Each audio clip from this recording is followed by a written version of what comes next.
welcome to lecture 6 of high performance computing. We are in the process of looking at the MIPS1 instruction set in some detail. In the previous lecture we saw that the MIPS1 instruction set is a 32-bit, in other words 32-bit word size, load store, in other words the only instructions that take memory operands are the load and store instructions, and it is a RISC instruction set. We saw that there are 32 general purpose registers R0 through R31, of which R0 always contains the value 0, and R31 is implicitly used by some instructions. We saw that there are two other additional registers called high and low.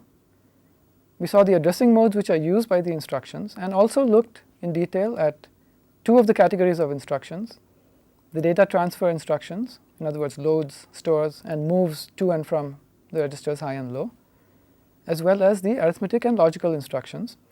We are in the process of actually looking at the table of arithmetic and logical instructions. Let me remind you that there are add and subtract instructions which can also take immediate operands, such as the second example, and the logical operations also have the possibility of immediate operands. The immediates are all signed 16-bit quantities, which may have to be sign extended if they are to be operated on with 32-bit operands. Well, all that remains to be understood in this table are the multiply and divide instructions, which have the oddity that they are the only instructions in the MIPS1 instruction set which do not seem to have a destination operand specified, which we need to decipher. So let me just go through an example here. Here's an example of a multiply instruction, multiply R1, R2.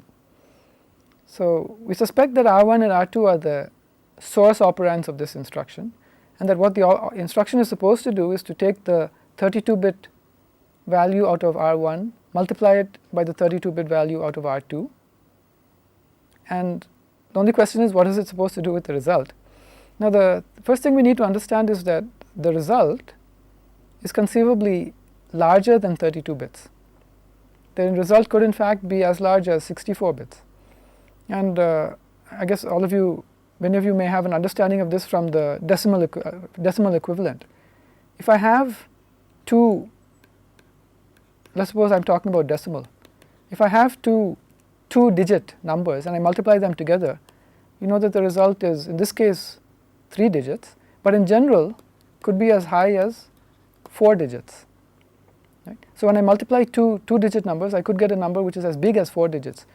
When I multiply two digit numbers, the result could be less than 4 digits, which is why in this comment up here I mentioned that when I multiply two 32-bit values, the result could be as large as 64 bits. This is a problem for the MIPS instruction set, because you'll remember that the size of all the general purpose registers is only 32 bits. And that is why when I do a multiplication of two register values, there's no guarantee that the result can fit into one of the general purpose registers. And this is where the high and low come into the picture. So what happens in the case of the MIPS1 instruction set is that the result of the multiplication, in other words the product, is put into the registers high and low.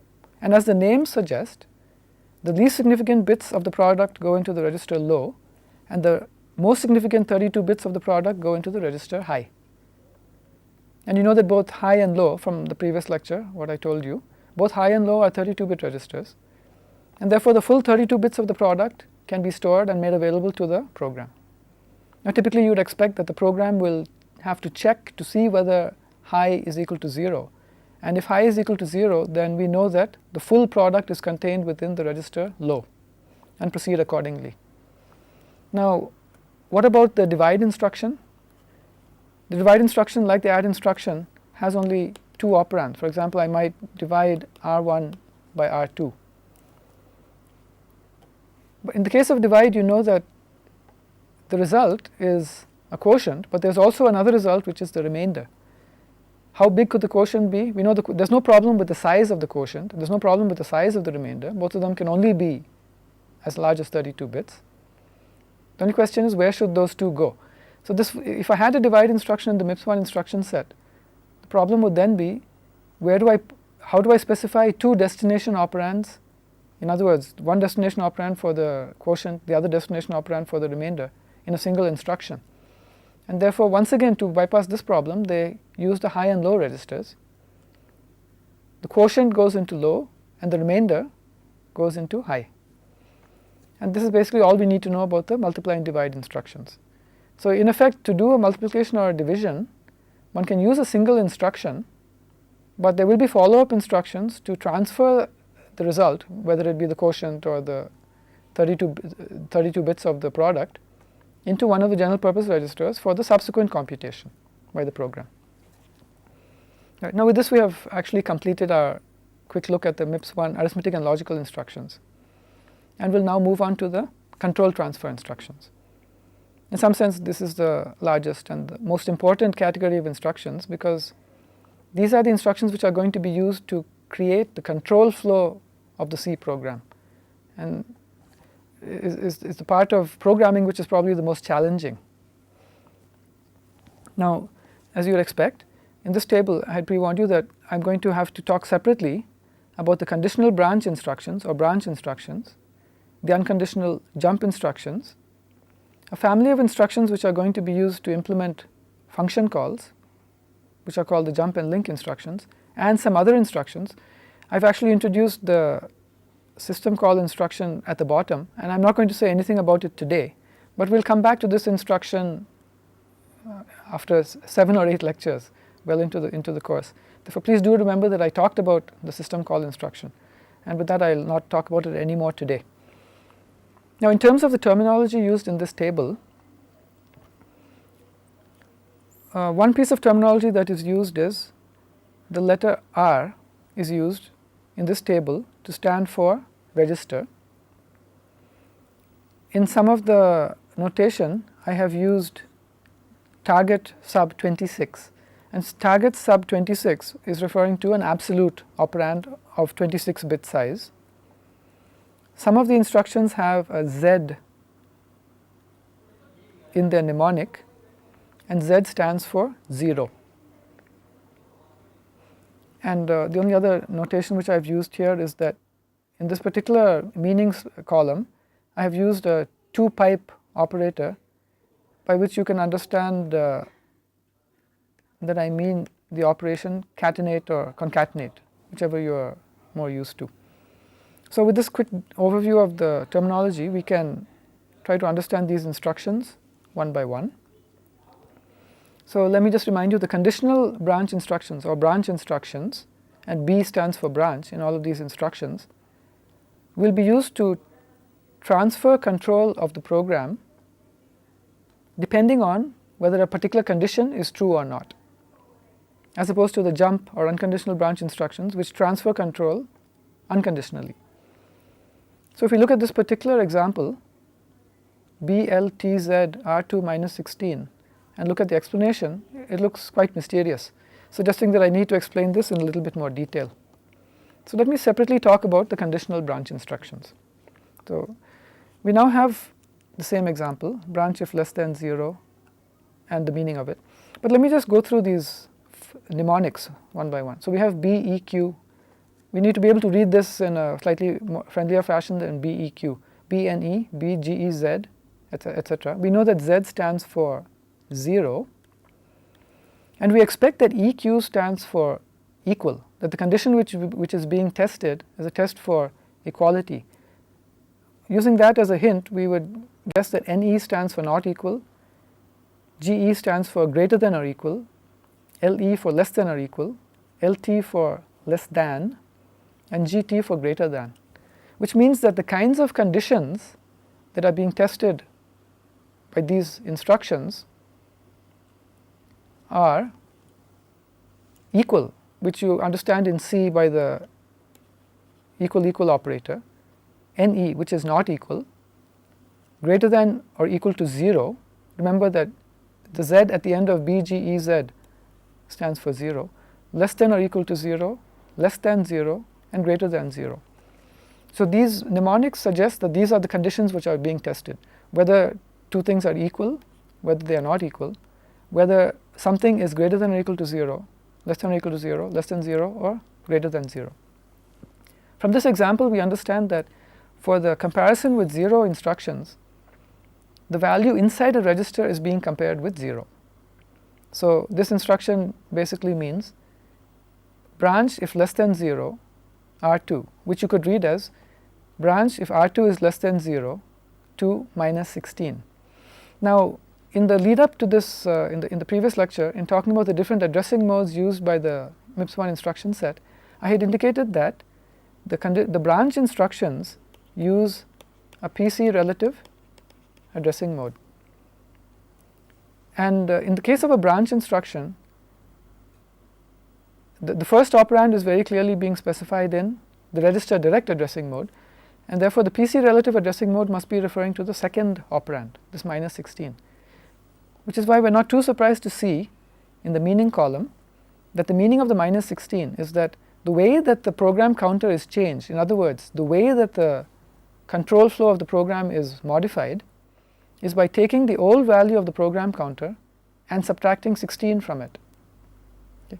At this point we are not too sure why this plus 4 is there. That will become clearer when we talk about how the hardware to implement this instruction set could be implemented. But for the moment we must understand that this is the meaning of the instruction, that if I execute an instruction branch if less than 0 R2 minus 16, the meaning is that if the current value of the register R2 is less than 0, then the program counter will be modified. In other words, there will be a change of control to the program counter of the branch instruction plus 4 minus 16, and the minus 16 is because of the fact that this is PC relative addressing.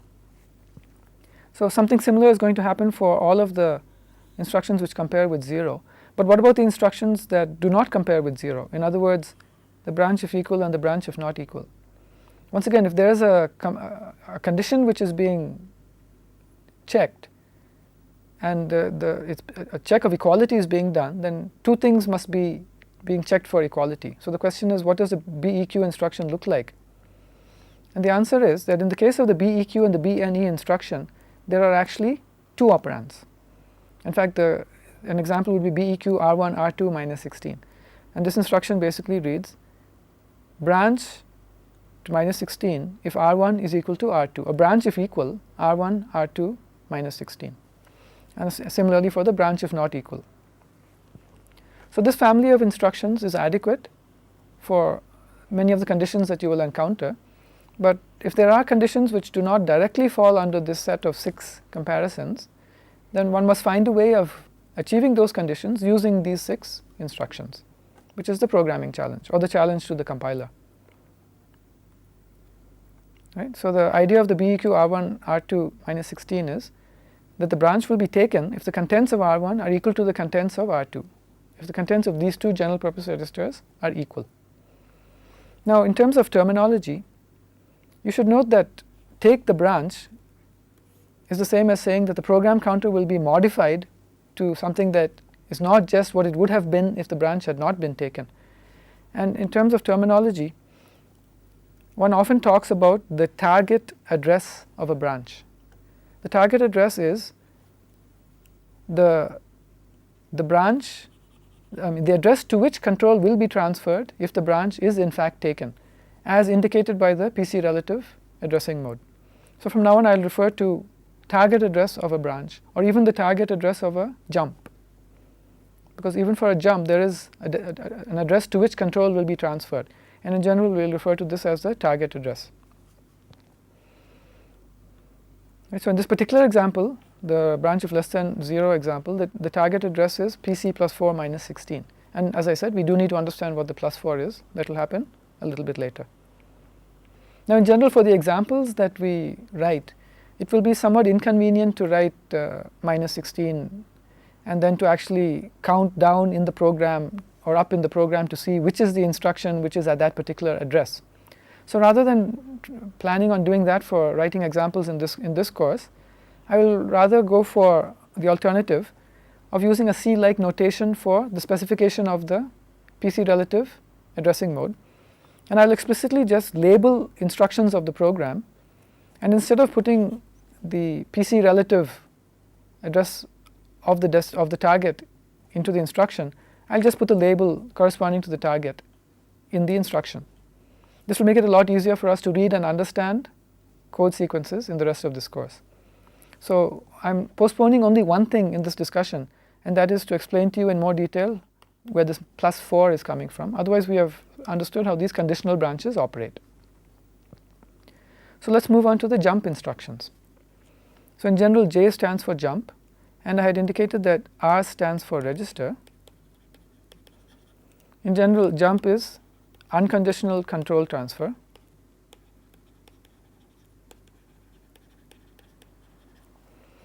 So we have two examples, jump to target, and the target is specified in the instruction as a 26-bit absolute. Remember that in our notation slide I had talked about target 26 as being a absolute, something which is specified absolute addressing mode. In other words, it's inside the instruction.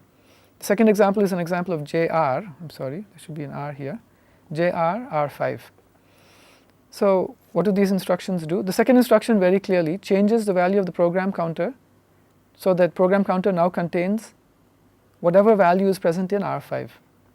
But the first example is a little bit more complicated, as can be seen from the meaning. So how is the program counter manipulated in the case of the first example? Okay, now the problem that we are seeing over here is, as any jump instruction is an unconditional control transfer, in both these examples the objective is to transfer control to the instruction at the target address. Right? And the target address is specified using the absolute addressing mode. The target address itself has to be included inside the jump instruction.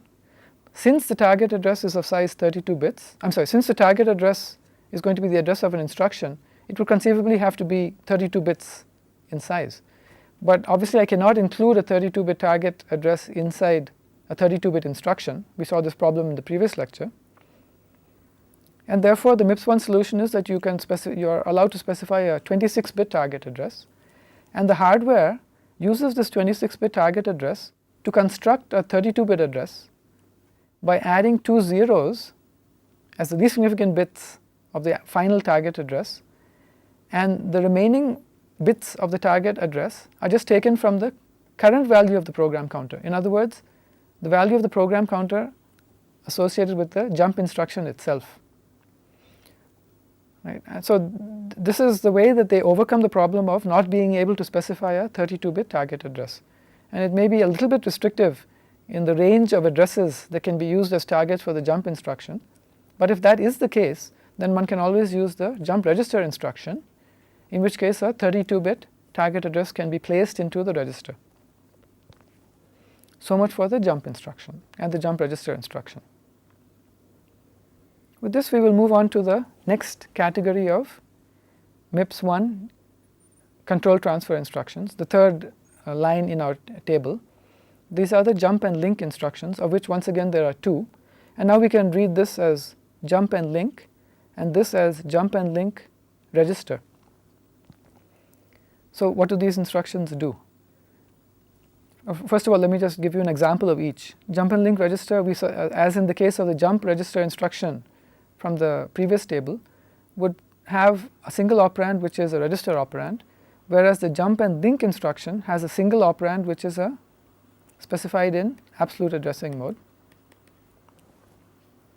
And the meaning example over here applies to the first example, not to the second example.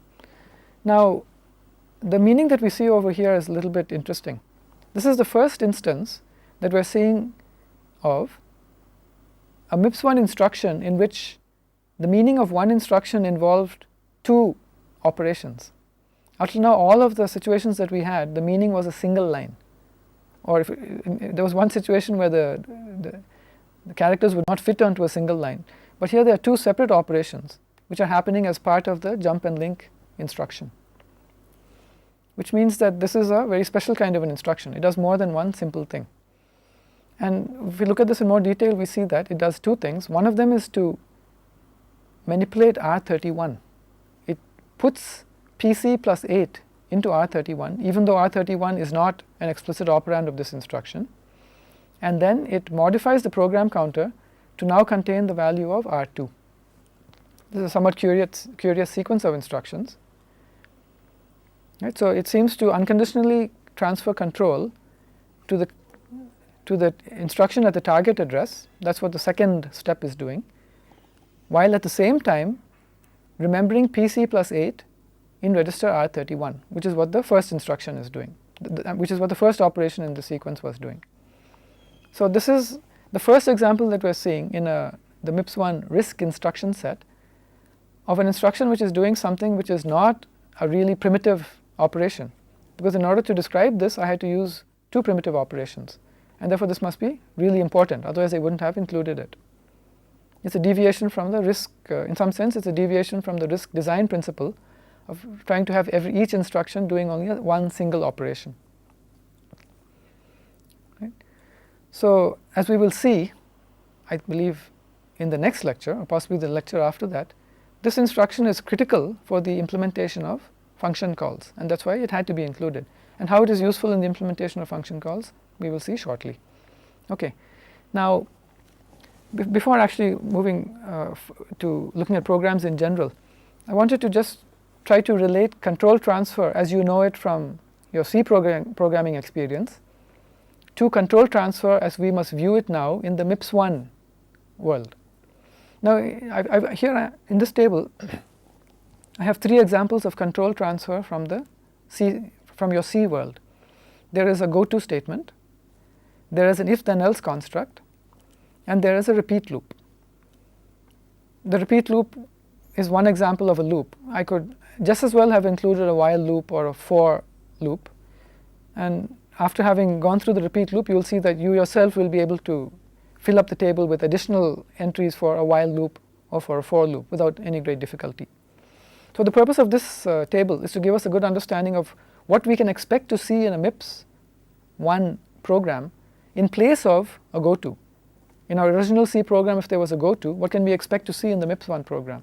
If in our original program there was an if then else, what can we expect to see in the MIPS1 program, and so on. So let's start by thinking about the goto. So goto in a C program is an example of an unconditional control transfer. Control is to be transferred to the statement which has that particular label unconditionally. There's no need to check any condition. And so we suspect that in the MIPS world, the same effect is going to be achieved using an unconditional control transfer instruction. Therefore, either a jump instruction or a jump register instruction.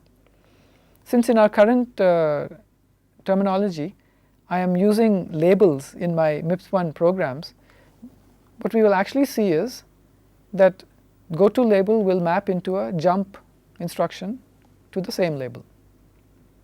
Right? Now there is a remote possibility that you'll recall that under this notation label will be specified using the target 26 absolute addressing mode inside the jump instruction.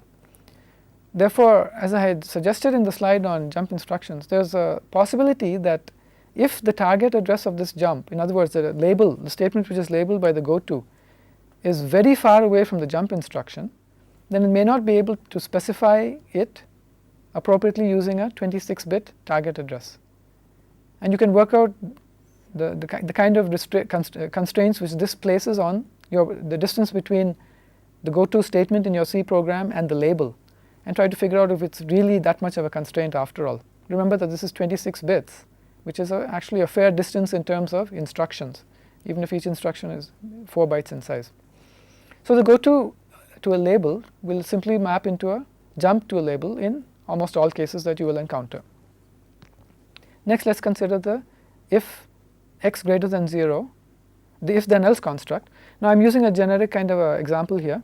In general, there will be some condition. I'm using the example of the condition is x greater than 0, x is a variable. In the then part there could be any number of statements, so I'm just indicating it by then part. In general, if there's more than one statement, you'd have to enclose that by braces. And then there is the else part, which could be once again any number of C statements. So very clearly in the MIPS1 equivalent, I will, specific to this example, I'll have to start by loading the variable x into a register. Because in the MIPS1 branch instructions, I clearly have to use a branch instruction, a conditional branch instruction to check this condition. The MIPS1 branch instructions all take their operands out of registers. Therefore, I will have to start by loading the value of this variable x into a register. then I will have to compare its value to 0, and that I can do using one of those 6 branch instructions. And appropriately, the target of the branch will be a label which will relate to the then part or the else part. So the way I'm suggesting to work it out is as follows. I will start by getting the value of the variable x, which is related to this condition, into a register, let's say R1. Then in this particular case, I want to transfer control to the then part if x is greater than 0. I have a way to check if x is greater than 0 in the MIPS1 instruction set using branch if greater than 0. So if R1 is greater than 0, then I transfer control to then part, and I have a label called then part later in my program. What if R1 is not greater than 0? Then I want to transfer control to else part. Therefore, in this example, I have put my else part as a label immediately following the conditional branch instruction, and therefore this sequence will achieve what was required by the if then else. Right? Now we need not be too concerned that the then part appeared before the else part in the C program, and in the MIPS program the else part appears before the then part. That is just inconvenience. If one is that's not even an inconvenience, because ultimately one doesn't really read, a typical C programmer doesn't even read the machine language code. Okay, now finally we will go to the repeat loop, and I'm again using a somewhat generic example. Repeat any number of statements which are inside the repeat loop until this condition becomes true. In other words, until x becomes not equal to 0. Once again, x is the name of a location in memory, it's the name of a variable. Therefore, I'll have to start by loading x into a register. Subsequently, I can use a conditional transfer instruction which will transfer control to the beginning of the loop body. Therefore, the way that this could be mapped is, I have an instruction to load x into a register, then I have the loop body, and I've associated with the loop body a label called loop head, so that at the end of the loop body I check if R1 is equal to 0. R1 contains the variable x.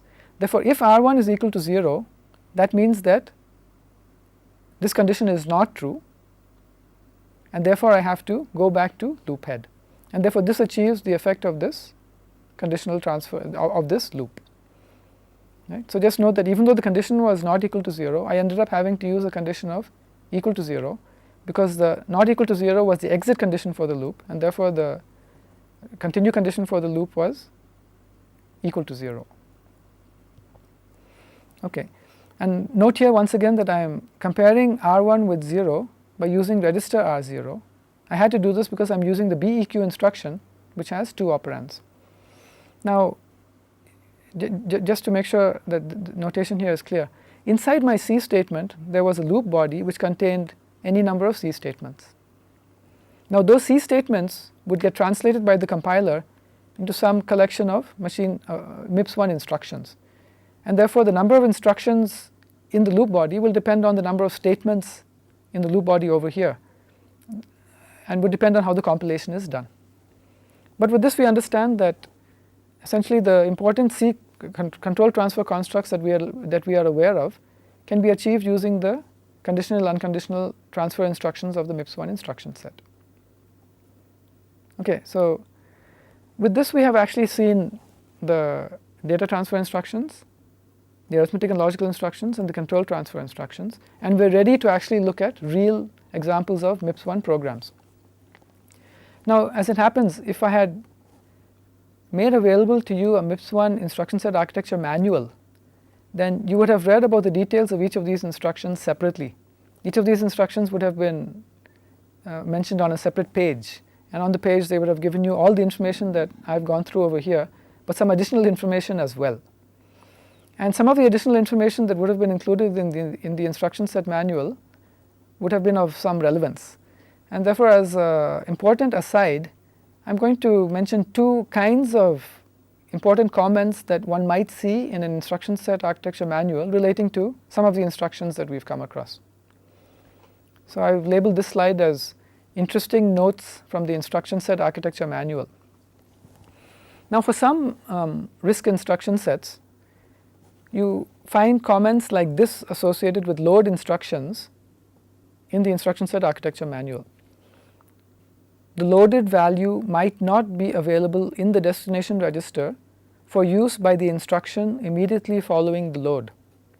This is obviously a comment which was included on the page of the load instruction as a warning to the programmer, because by default the programmer might assume that if there is a load instruction, that the value which is to be loaded into the destination register will become available as soon as the instruction has been executed, and therefore the instruction immediately following the load instruction can definitely use the value in the destination register.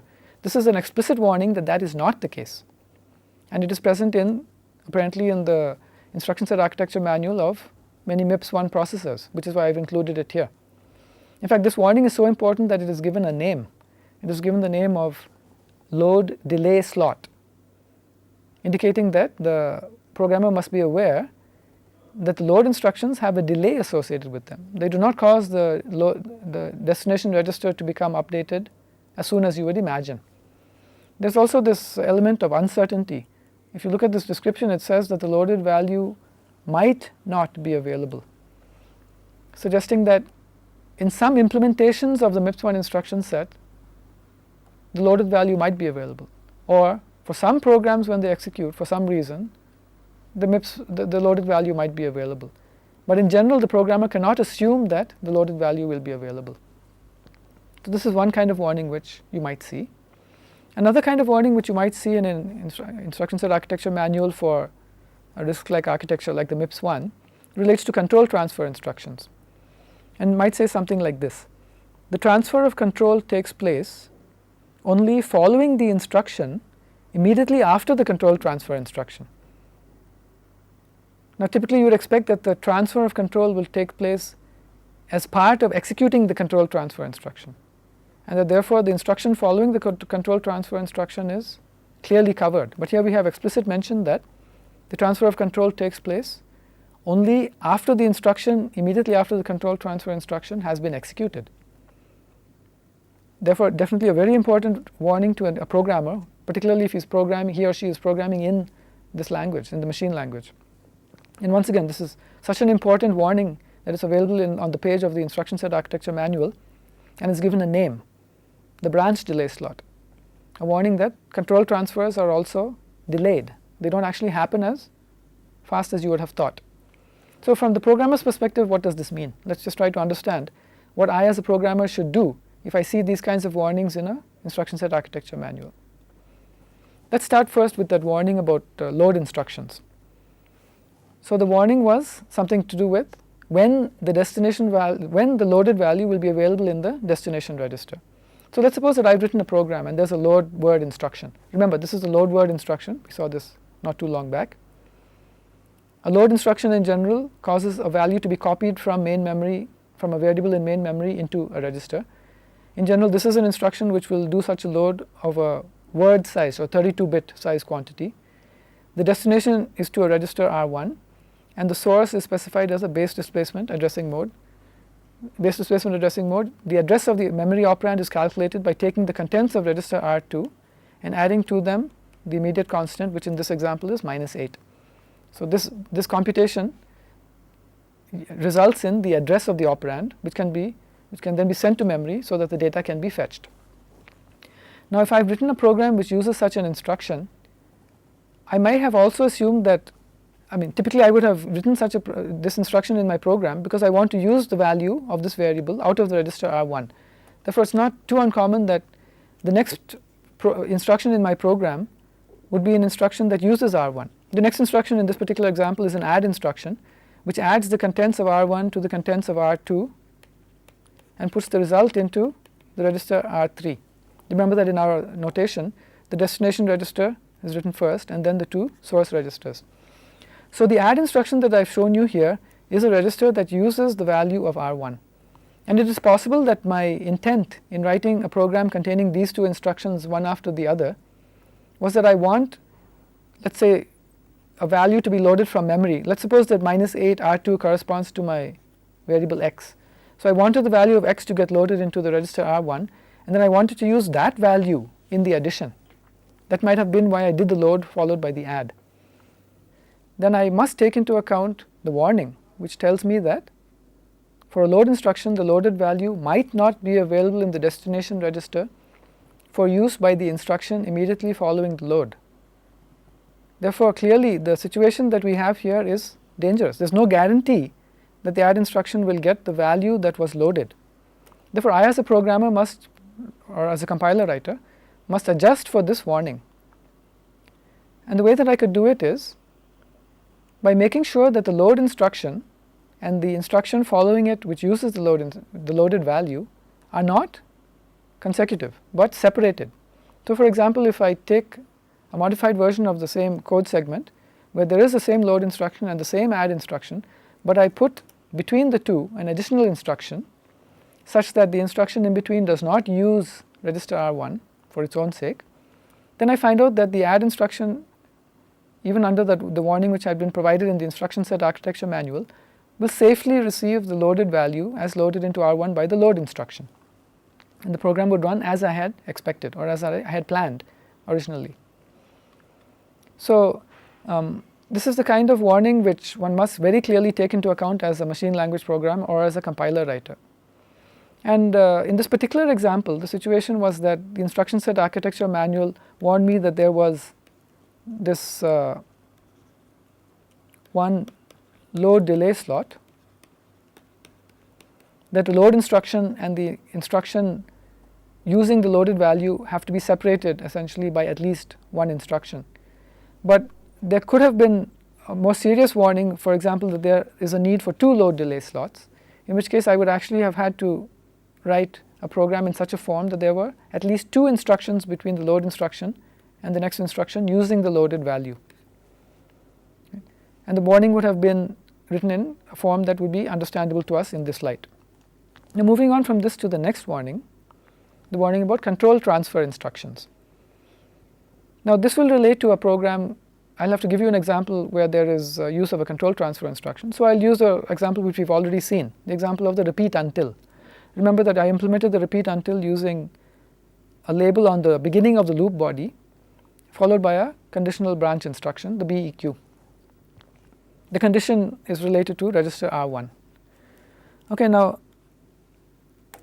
the situation that I'll have here relating to the warning, let's just remember what the warning was.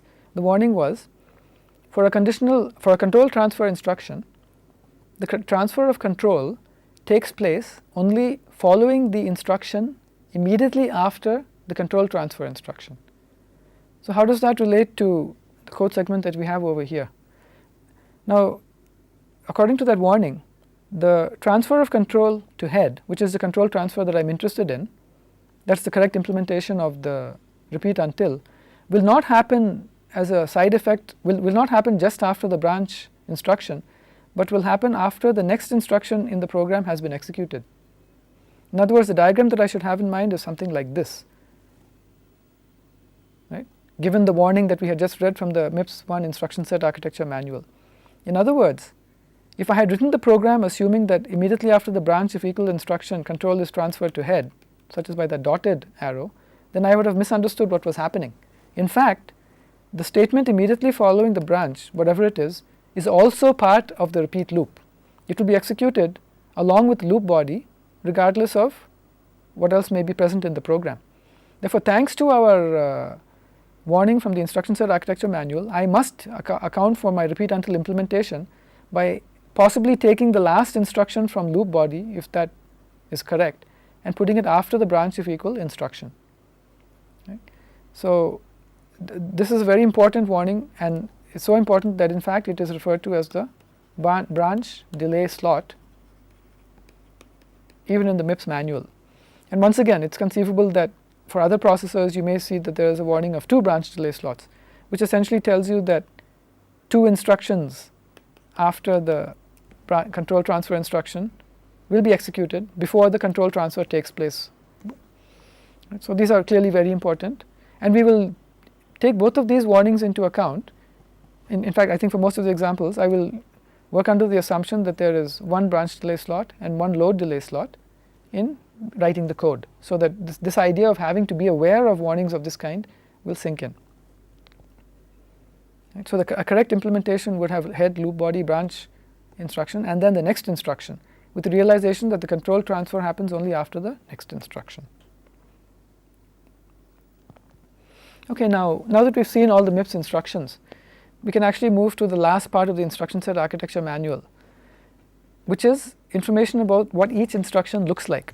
Now remember, the instructions of your program as generated by the compiler end up in main memory. Your program executes out of main memory.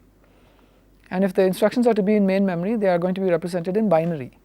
And therefore, up to now I've been talking about instructions such as branch if equal using very readable notation. In reality, that instruction is going to be in the form of some binary sequence, a 32-bit binary sequence. What does that 32-bit binary sequence look like? That is what we learn in the portion of the instruction set architecture manual which tells us about the encoding of instructions. Now the MIPS1 instruction set has 3 different formats for instructions. The first format, or the first instruction format, is what's called the R format, and it describes, the diagram that we have over here describes what a 32-bit instruction which is in the R format would look like. In other words, what the different bits from the least significant bit to the most significant bit are used for. And you notice that there are many different fields in this instruction. There is an opcode field which we suspect must be some encoding of the operation.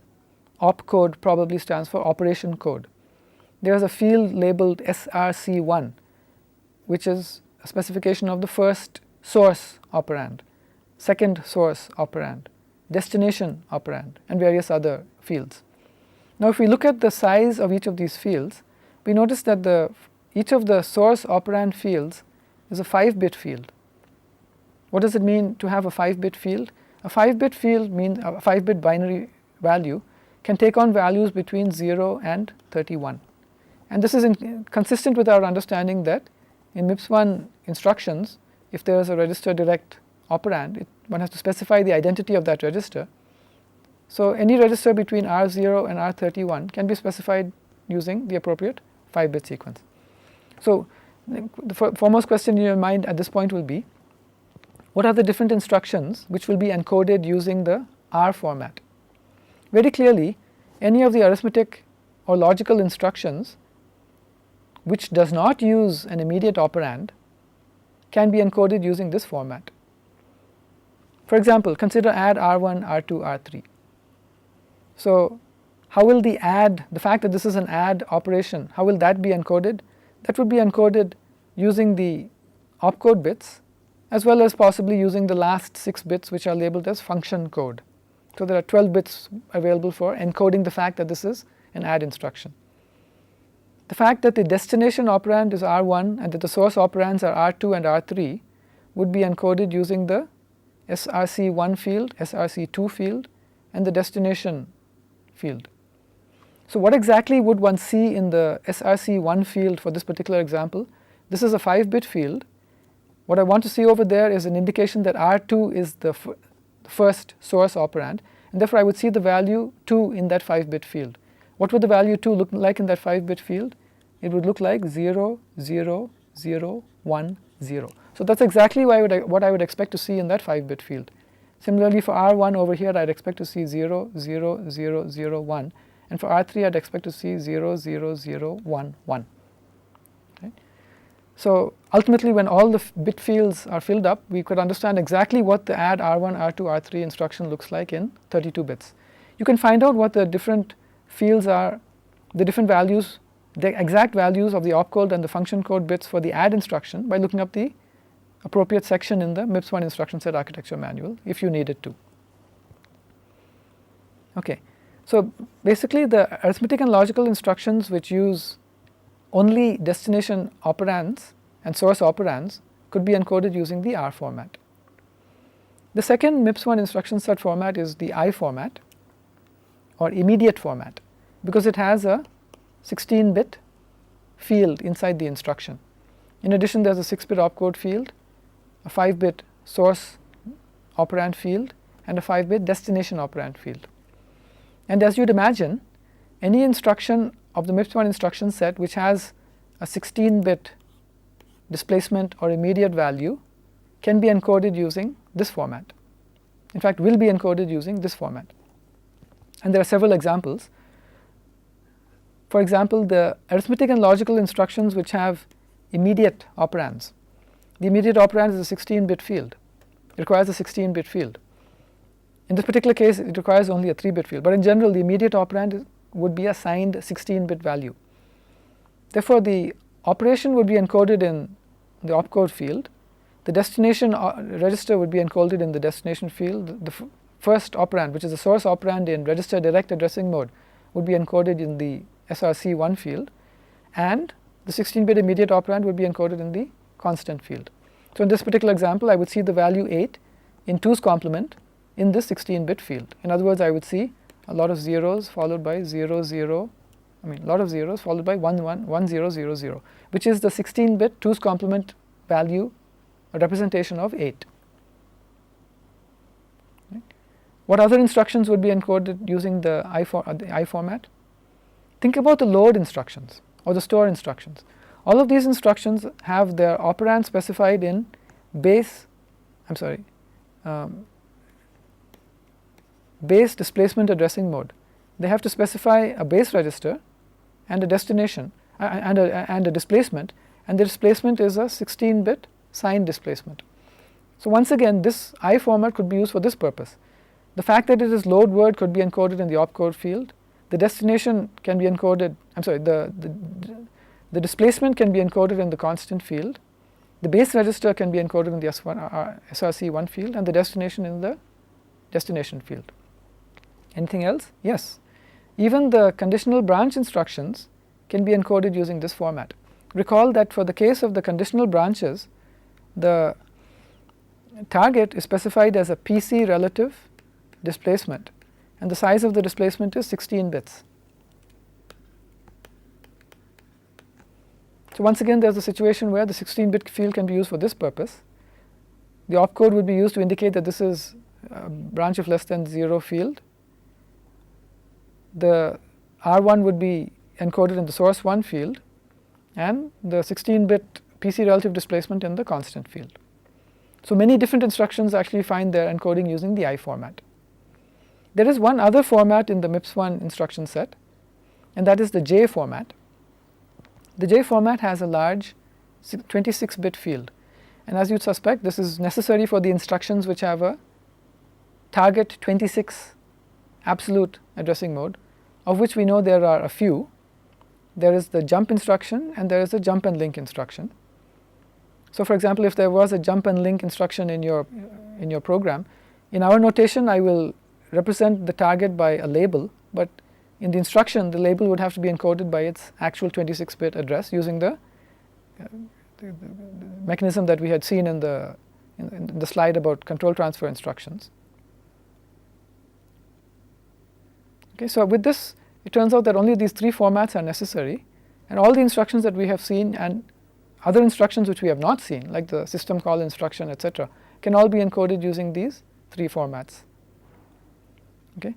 With this, so we're actually in a position where we can move forward to start looking at programs. And in order to do this, I just wanted to remind you a little bit about what happens when you write a C program and how it moves towards being a program in the machine language. And so I'll quickly recall something from one of our earliest lectures. Remember that when you write a program in C, you have to actually compile it using a step called the compilation step, and that the net result of doing this is that your C program file, which was a file containing your program which you typed into a file using a text editor or something like that, was compiled, translated into an equivalent program, and the default name of the output file of GCC is a.out. So the output of GCC is the file called a.out. It is a file containing an executable equivalent program in machine language. In other words, it could be, if the machine that you're working with is the MIPS1, is a MIPS1 machine, then this would be an equivalent program in the MIPS1 machine language. Okay. Now, we saw that this translation happens through a series of steps. So your program.c goes through CPP, then it goes through CC1, and along the way a temporary file called this would be program.s was created, which was used by one of the other steps. Another temporary file called program.o was created, which was merged with other files to generate an a.out. We saw this in an earlier lecture. In this lecture, what I'd like to point out is that there are these different files, program.c, program.s, program.o, library file, a.out, all of which are potentially available to you to look at, as I had mentioned earlier. Now, some of these files are going to be easy to look at. For example, you can always look at program.c, and you may be able to find a mechanism by which you can look at program.s. Now, both program.c and program.s are text files, and you will be able to look at these files. You can read them or write them using a text editor, whatever text editor you're used to using, whatever mechanism you use to create the original program.c. On the other hand, the other files that I've mentioned on this slide, program.o, a.out, and the library files, are not text files, but they are object files. In other words, they are binary files. They contain information which you cannot easily edit using a text file. That does not mean that you cannot write programs to open those files, to read them or write them. But you would have to go through the effort of actually writing a program to open and read an a.out file or a program.o file. Or you'd have to use something else like an octal dump program to do the same thing. So some of these files that you encounter in the process of compilation are friendly and easy to read. You could therefore actually take a program, find a way by which CCC would give you program.s, and you could even read and write and edit the program.s file and then pass it through the rest of the steps of compilation. Okay.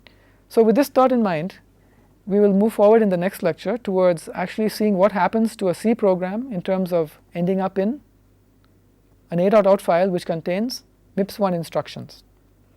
Thank you.